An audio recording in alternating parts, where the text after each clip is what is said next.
कैसे हैं?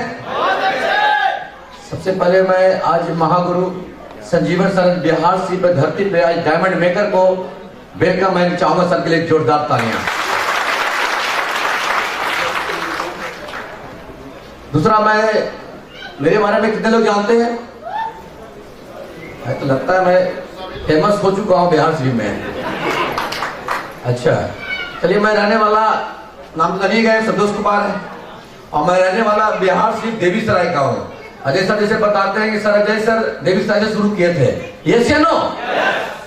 तो मैं देवीसराय से हूँ और पेशे से डीजल पंप का मैकेनिक का काम कर रहे थे और हमारे इस बिजनेस में जो गुरु है वो है संजीवन कुमार पंडित। मैं चाहूंगा सर के लिए जोरदार तालियां।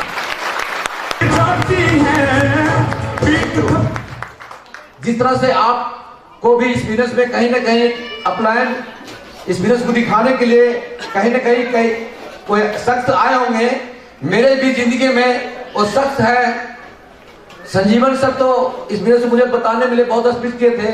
मैं चाहूंगा मैं मैडम के लिए से मैडम जैसा खड़ा हो जाए, क्योंकि मैडम ने मुझे इस बिजनेस को प्लान दिखाए थे शुरुआत में मुझे, क्योंकि इस बिजनेस से पहले मैं डीजल पंप का मैकेनिक का जब काम कर रहा था तो कहीं ना कहीं मैं व्यस्त होने के वजह से मैडम मुझे एक चीज बताई, संतोष जी आप मेरे डेरे पे आओ और कुछ बात करना है। और वहां पर ही आए हुए थे संजीवन सर नहीं, संजीव सर। मैं चाहूंगा सर के लिए जोरदार तालियां। मैं सर को जानता नहीं था, मगर मैडम ने बताया कि संतोष जी एक बिजनेस है, इस बिजनेस को समझे।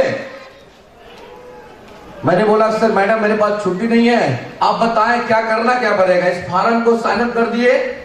फार्म को साइन अप करने के बाद मैं वहां से जल्दी में था, मैडम वहां पर खाने का भी व्यवस्था किए हुए थे।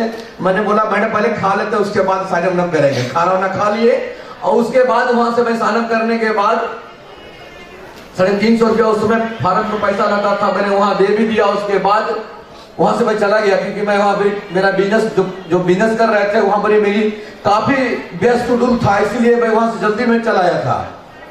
मैडम चले गए। उसके बाद बिहार के संजीवन सर मुझे आए वहां बिहार शरीफ अपने घर पर और संजीव सर मुझे बोले संतोष जी इस बिजनेस में कोई प्रोडक्ट को लेना पड़ेगा।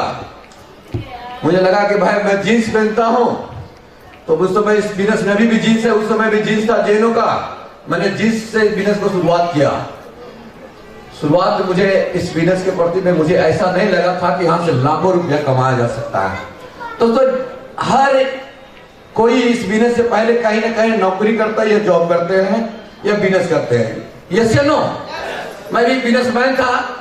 मुझे शुरुआत में यही लगा था कि देखता हूं करके, अगर हो गया तो ठीक है, नहीं तो मिस्त्री हूं, मिस्त्री बन के रह जाऊंगा, यस या नो?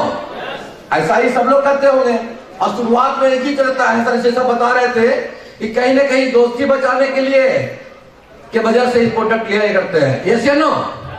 मुझे भी वही लगा था कि संजीवन सर का दोस्ती अगर बना रह जाएगा, मेरा पहले से भी संबंध था, मैं भी उस बिजनेस में एक प्रोडक्ट लेकर शुरुआत किया। मगर वहां पर ही तो प्रोडक्ट लेकर बहाना था शुरुआत मुझे। उसके बाद इस बिजनेस का अगर सेफ शॉप को माना जाए, डायमंड जो शख्स जो शुरुआत में मेरे घर पर आए थे वो शख्स नहीं आज शख्सियत बन चुके हैं, वो है अजय कुमार पंडित। इस बिजनेस से पहले मुझे कुछ पता नहीं था कि नेटवर्किंग क्या होता है, मुझे कोई विश्वास नहीं होता था। मगर मेरे घर पर आके बताएं संतोष जी अगर जिस बिजनेस को आप कर रहे हैं उस बिजनेस को करते अगर रह गए तो बिलीव करें आपका 2 लाख रुपया प्रति सप्ताह कमाएंगे। मेरे दिमाग में एक भी एडजस्ट नहीं किया, इसलिए कि मैं भी लाखों का इनकम कर रहा था और लाख रुपया कमाने के लिए कितना मेहनत कर रहा है, उसके बाद आज बाद लाख रुपया कमाते हैं। और सर बताते हैं एक प्रोडक्ट लेने के बाद आप कमा सकते हैं 8 लाख रुपया। ये दिमाग कभी एडजस्ट नहीं हुआ, क्योंकि इसलिए कि मैंने कभी किसी बिजनेस में 1200 रुपए का नौकरी कर रहा था। उसके बाद मुझे अमीर बनने का सपना था। कहीं ना कहीं हर इंसान को अमीर बनने का सपना होता है। मुझे भी भूख था, अभी भी भूख है, अभी भी भूख वही है अमीर बनने का। मेरा नाम है, मैं बोलता हूं, क्या बोलता हूं मालूम है ना? फाड़ू। इस बिजनेस से पहले भी मैं फाड़ू था। क्योंकि इस बिजनेस से पहले भी मुझे हर चीज को फाड़ने वाला काम करता हूं, क्योंकि मैं इसी चीज जानता हूं, अमीर बनने का जहां काम हो वो करना चाहिए। यस या नो? शुरुआत में मैंने 1 वर्ष बिहार में काम किया, मेरा मन नहीं भरा। मैं उसके बाद बरबीघा में दुकान किया, मेरा भी मन नहीं भरा। उसके बाद मैं हिजवा में दुकान खोला, वहां भी मन नहीं भरा। उसके बाद खिदरसराय में दुकान खोला, वहां भी मन नहीं भरा। उसके बाद इस्लामपुर में दुकान खोला, वहां भी मन नहीं भरा। मतलब मान तो दुकान खोलने का नेटवर्क बना दिया था दोस्त, क्योंकि मुझे अमीर बनना था। उसके बाद सेफ शॉप आया, सेफ शॉप आया। शुरुआत